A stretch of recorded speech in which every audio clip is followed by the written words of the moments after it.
నెల్లూరు నగరంలో దేశానికే ప్రధానమంత్రిగా సేవలు అందించి ఈరోజు దేశంలో ఎక్కడైనా రహదారులంటూ కనిపించాయంటే ఆయన చలవతోనే ఈరోజు ఆంధ్రప్రదేశ్లోనే కాకుండా దేశంలో అన్ని ఏరియాల్లో ఈరోజు ఈ హైవే రోడ్స్ కానీ మౌలిక సదుపాయాలు కానీ అన్ని అటల్ బిహారీ వాజ్పేయి గారి దయవల్లే మనకి ఈరోజు వచ్చాయి.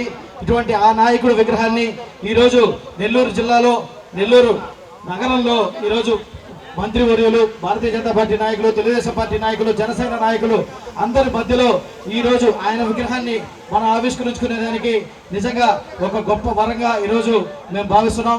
అదేవిధంగా రానున్న రోజుల్లో కూడా నరేంద్ర మోడీ గారి నాయకత్వంలో ఈరోజు దేశంలో ఇంకా ఎన్నో వాజ్పేయి గారి కళలన్నీ నిర్వహించాలని చెప్పి, అదేవిధంగా రానున్న రోజుల్లో భారతీయ జనతా పార్టీ, జనసేన, తెలుగుదేశం పార్టీల నాయకత్వంలో, కూటమి నాయకత్వంలో ఈరోజు ఇంకా ఎన్నో అభివృద్ధి పథకాలు ఈరోజు ఆంధ్రప్రదేశ్లో కూడా రావాలని చెప్పి మనస్ఫూర్తిగా కోరుకుంటూ, అదేవిధంగా ఈరోజు ఇక్కడ నేను మాట్లాడేదానికి అవకాశం ఇచ్చిన భారతీయ జనతా పార్టీ పెద్దలందరికీ ధన్యవాదాలు తెలియజేసుకుంటూ సెలవు తీసుకుంటాను. జై హింద్, జై జనసేన.